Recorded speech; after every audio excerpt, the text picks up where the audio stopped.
రేవంత్ సర్కార్ దుర్మార్గపు పాలనను వ్యతిరేకిస్తూ నిప్పులు చెరిగారు బీఆర్ఎస్ వర్కింగ్ ప్రెసిడెంట్ కేటీఆర్. కాంగ్రెస్ అక్రమాలు అరాచకాలను లేఖ రూపంలో వివరించారు. 2.5 కాంగ్రెస్ అసమర్థ పాలనలో రేవంత్ ఇప్పటికే విద్యా వ్యవస్థను కుప్పకూల్చి క్షమించారని పాపాన్ని మూటగట్టుకున్నారు. ఇప్పుడు ఏకంగా ఉన్నత చదువులకు నిరుపేదలకు పూర్తిగా దూరం చేసేలా విద్యార్థులకు వెన్నుపోటు పొడుస్తారా అని ఆగ్రహం వ్యక్తం చేశారు కేటీఆర్.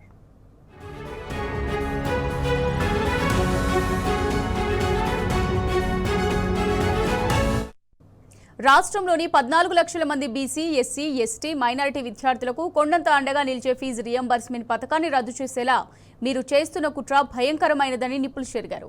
కాంగ్రెస్ ప్రభుత్వం తీసుకొచ్చిన జీవో-7 ముమ్మాటికి ఫీజుల పథకానికి పాతరేసేందుకు చేస్తున్న కుటిల ఎత్తుగడ అని తెలంగాణ సమాజానికి అర్థమైపోయిందన్నారు. ఈ జీవో వచ్చిన క్షణం నుంచి విద్యార్థులకే కాదు, లక్షలాది మంది నిరుపేద తల్లిదండ్రులకు కూడా కంటి మీద కునుకు కరువైందని చెప్పారు కేటీఆర్. పిల్లల భవిష్యత్తుపై తల్లిదండ్రులు పెట్టుకున్న ఆశలపై ప్రభుత్వ దిక్కుమాలిన చర్యలు నీళ్లు చల్లుతున్నాయని మండిపడ్డారు కేటీఆర్. ఇప్పటికే గురుకుల వ్యవస్థను పూర్తిగా కుప్పకూల్చడంతో 142 మందికి పైగా చందమామ లాంటి పిల్లలు తనువు చాలించారు.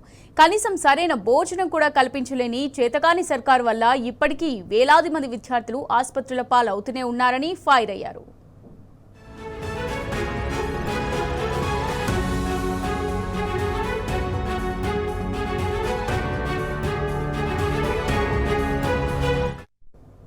ఉమ్మడి ఆంధ్రప్రదేశ్గా ఉన్నప్పుడు కాంగ్రెస్ ముఖ్యమంత్రి వైఎస్ రాజశేఖర రెడ్డి మంచి ఉద్దేశంతో ప్రవేశపెట్టిన ఫీజు రియంబర్స్మెంట్ పథకాన్ని రాజకీయాలకు అతీతంగా తెలంగాణ తొలి ముఖ్యమంత్రి కేసీఆర్ కూడా కొనసాగించారని గుర్తు చేశారు.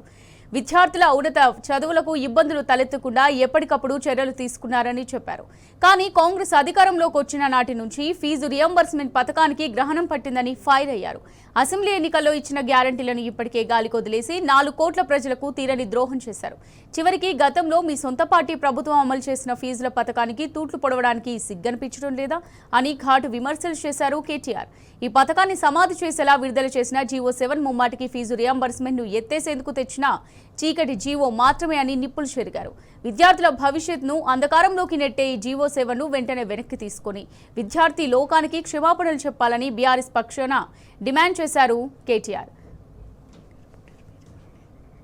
రైట్ గా దీనికి సంబంధించి మరిన్ని డీటెయిల్స్ మా రిపోర్టర్ లివిల్ రెడ్డి అందిస్తారు. రైట్ లివిల్ చెప్పండి. వాళ్ళు ఏదైతే ఫీజు రియంబర్స్మెంట్ కి సంబంధించిన అంశానికి సంబంధించి బీఆర్ఎస్ వర్కింగ్ ప్రెసిడెంట్ కేటీఆర్ ముఖ్యమంత్రికి బహిరంగ లేఖ రాశారు. లేఖలో ఘాటు వ్యాఖ్యలు కూడా చేశారు. 2.5 ఏళ్ల మీ అసమర్థ పాలన ఇప్పటికే విద్యా వ్యవస్థ కుప్పకూలింది. ఇప్పుడు ఏకంగా ఉన్నత చదువుల నిరుపేదలకు పూర్తిగా దూరం చేసేలా విద్యార్థులకు వెన్నుపోటు పొడుస్తారా అంటూ కూడా ఆగ్రహం వ్యక్తం చేశారు. రాష్ట్రంలో 14 లక్షల మంది బీసీ, ఎస్సీ, ఎస్టీ, మైనార్టీ విద్యార్థులకు కొండంత అండగా నిలిచే ఫీజు రియంబర్స్మెంట్ పథకం రద్దు చేసేలా చేస్తున్న కుట్ర భయంకరమైనదంటూ కూడా ఆగ్రహం వ్యక్తం చేశారు. మీ కాంగ్రెస్ ప్రభుత్వం తీసుకొచ్చిన జీవో-7 ముమ్మాటికి ఫీజుల రియంబర్స్మెంట్ పథకానికి పాతరేసేందుకు చేస్తున్న కుట్ల ఎత్తుగడని తెలంగాణ సమాజానికి అర్థమైపోయింది. ఈ జీవో వచ్చిన క్షణం నుంచి విద్యార్థులకే కాదు, లక్షలాది మంది నిరుపేద తల్లిదండ్రులకు కూడా కంటి మీద కునుకు లేకుండా పోయిందంటూ కూడా లేఖలో పేర్కొన్నారు. పిల్లల భవిష్యత్తుపై గంపెడాశలు పెట్టుకున్న తల్లిదండ్రుల ఆశలు మీ ప్రభుత్వం దిక్కుమాలిన చర్యల వల్ల నీళ్లు జల్లుతున్నారు. ఇప్పటికే గురుకుల వ్యవస్థను పూర్తిగా అస్తవ్యస్తం చేశారు. దాదాపు 142 మంది పైగా చందమామల లాంటి పిల్లలు తనువు చాలించిన విషయాన్ని కూడా ఈ సందర్భంగా లేఖలో పేర్కొన్నారు. కనీసం సరైన భోజనం కూడా కల్పించలేని చేతకాని సర్కారు వల్ల ఇప్పటికే వేలాది మంది విద్యార్థులు ఆసుపత్రులు పాలవుతున్న విషయాన్ని కూడా ఈ లేఖలో ప్రస్తావిస్తూ ఉమ్మడి రాష్ట్రంలో ఆనాటి ముఖ్యమంత్రి వైఎస్ రాజశేఖర రెడ్డి మంచి ఉద్దేశంతో ప్రవేశపెట్టిన ఫీజు రియంబర్స్మెంట్ పథకాన్ని రాజకీయాలకు అతీతంగా నాటి తెలంగాణ తొలి ముఖ్యమంత్రి కేసీఆర్ కూడా కొనసాగించారు. విద్యార్థుల ఉన్నత చదువుకు ఇబ్బందులు తలెత్తకుండా ఎప్పటికప్పుడు చర్యలు తీసుకుంటూ ముందుకెళ్లారు. కానీ కాంగ్రెస్ అధికారంలోకి వచ్చిన నాటి నుంచి ఫీజు రియంబర్స్మెంట్ పథకానికి గ్రహణం పట్టింది. అసెంబ్లీ ఎన్నికల్లో ఇచ్చిన గ్యారంటీలకే ఇప్పటికీ గాలికొదిలేసిన 4 కోట్ల ప్రజలకు తీరం ద్రోహం చేసిన మీరు చివరికి గతంలో మీ సొంత పార్టీ ప్రభుత్వం అమలు చేసిన ఫీజు రియంబర్స్మెంట్ పథకాన్ని కూడా తూటు పొడుస్తావా అంటూ కూడా లెక్కలో పేర్కొంటూ సిగ్గనిపించడం లేదా అంటూ కూడా ముఖ్యమంత్రిపై ఘాటు వ్యాఖ్యలు చేశారు. ఆర్థిక స్తోమతల నిరుపేద విద్యార్థులకు ఉన్నత విద్యను ఉచితంగా అందించే ఈ పథకం సమాధి చేసేలా విడుదల చేసిన జీవో-7 ముమ్మాటికి ఫీజు రియంబర్స్మెంట్ ఎత్తేసేందుకు చీకటి జీవోగానే పేర్కొన్నట్లు కూడా లేఖలో పేర్కొన్నారు. విద్యార్థుల భవిష్యత్తును అంధకారంలోకి నెట్టి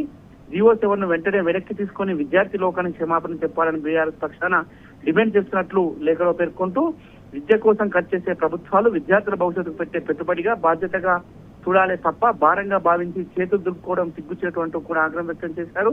ఏదైతే బడుగు బలహీన వర్గాల పిల్లలే రాష్ట్ర వ్యాప్తంగా 2,500 పైగా నడుస్తున్న ఉన్నత విద్యా సంస్థలకు ఫీజు రియంబర్స్మెంట్ బాకీలు ఒక్క పైసా చెల్లించకుండా 2.5 ఏళ్లుగా తీవ్ర వేధింపులకు గురి చేస్తున్నారు. పైగా బాకీల చెల్లింపు విషయంలో వన్ టైం సెటిల్మెంట్ పేరిట కొంతకాలం ట్రస్టు టోకెన్ల పేరిట ఇంకొంతకాలం కమిటీల పేరిట కాలయాపన మరికొంతకాలం అంటూ కూడా ఆగ్రహం వ్యక్తం చేస్తూ చివరికి 1,207 కోట్లు విడుదల పేరిట ఇచ్చిన టోకెన్లు నేటికి దిక్కు లేకుండా పోయింది. వాయిదాల పద్ధతిలో చెల్లించాల్సిన నిధులు 2.5 ఏళ్లుగా బ్రేకులు వేయడం వెనుక అసలు కుట్ర ఇప్పుడు స్పష్టంగా బయటపడ్డదంటూ కూడా లేఖలో పేర్కొన్నారు. గత 30 నెలల్లో 3 పైసలు కూడా విడుదల చేయని మీ ప్రభుత్వం ఇప్పుడు విద్యార్థుల ఖాతాలో నేరుగా ఫీజులు జమ చేస్తానంటే ఎవరు నమ్ముతారు? విశ్వసనీయత కోల్పోయిన మీ సర్కారు చెప్పే బూటకపు మాటలకు తెలంగాణ ప్రజాక్షేత్రంలో జీరో వాల్యూ అంటూ కూడా లేఖలో పేర్కొన్నారు. 2026-27 విద్యా సంవత్సరానికి తెచ్చిన మార్గదర్శకాలన్నీ ఫీజు రియంబర్స్మెంట్ పథకానికి శాశ్వత సమాధి చేసే మరణ శాసనాలుగా కనిపిస్తున్నాయంటూ కూడా లేఖలో పేర్కొంటూ ఏదైతే ఇలాంటి కొర్రీల వల్ల తమ పిల్లలకు కళాశాలలో కనీసం అడ్మిషన్ లభిస్తాయన్న భయం పేద తల్లిదండ్రుల్లో వెంటాడుతుంది. గత 2.5 ఏళ్లుగా ఫీజు రియంబర్స్మెంట్ బాకీల వల్ల కాలేజీల్లో సర్టిఫికెట్ ఇరుక్కుపోయి విద్యార్థులు పడుతున్న అవస్థలకే లెక్కే లేదు.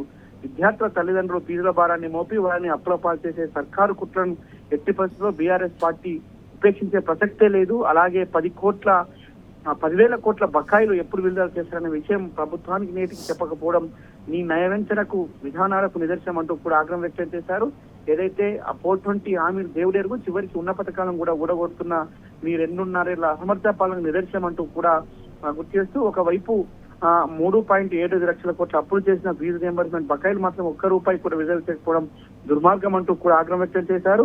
ఏదేమైనప్పటికీ ప్రభుత్వానికి ఏమాత్రం చిత్తశుద్ధి ఉన్న విద్యార్థుల భవిష్యత్ అంధకారంలోకి నెట్టేలా తెచ్చిన ఈ చీకటి జీవోను వెనక్కి తీసుకోవాలి. అప్పటి వరకు మిమ్మల్ని మీ ప్రభుత్వాన్ని బీఆర్ఎస్ పార్టీ వదిలిపెట్టే ప్రసక్తి లేదంటూ కూడా బీఆర్ఎస్ వర్కింగ్ ప్రెసిడెంట్ కేటీఆర్ లేఖలో పేర్కొంటూ రాష్ట్ర వ్యాప్తంగా తీవ్ర ఆందోళనలో ఉన్న 14 లక్షల మంది బీసీ ఎస్సీ మైనార్టీ పేద విద్యార్థులకు దండు కట్టి కాంగ్రెస్ సర్కారుపై సమరశంఖం పూరిస్తాం.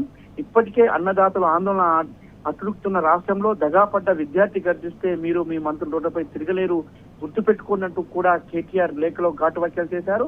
ఏదైతే చీకటి జీవో 7ను వెంటనే ఉపసంహరించుకోవాలి, బకాయిలను 10,000 కోట్ల బకాయిలను కూడా వెంటనే విడుదల చేసి పేద మధ్యతరగతి విద్యార్థులను ఆదుకోవాలని కూడా ఈ సందర్భంగా లేఖలో లేని పక్షంలో విద్యార్థులంతా ఏకం చేసి ఖచ్చితంగా ఫీజు రియంబర్స్మెంట్ పథకంపై ఖచ్చితంగా పోరుబాట పడతామంటూ కూడా ఈ సందర్భంగా ప్రభుత్వాన్ని హెచ్చరించారు. అమూల్య.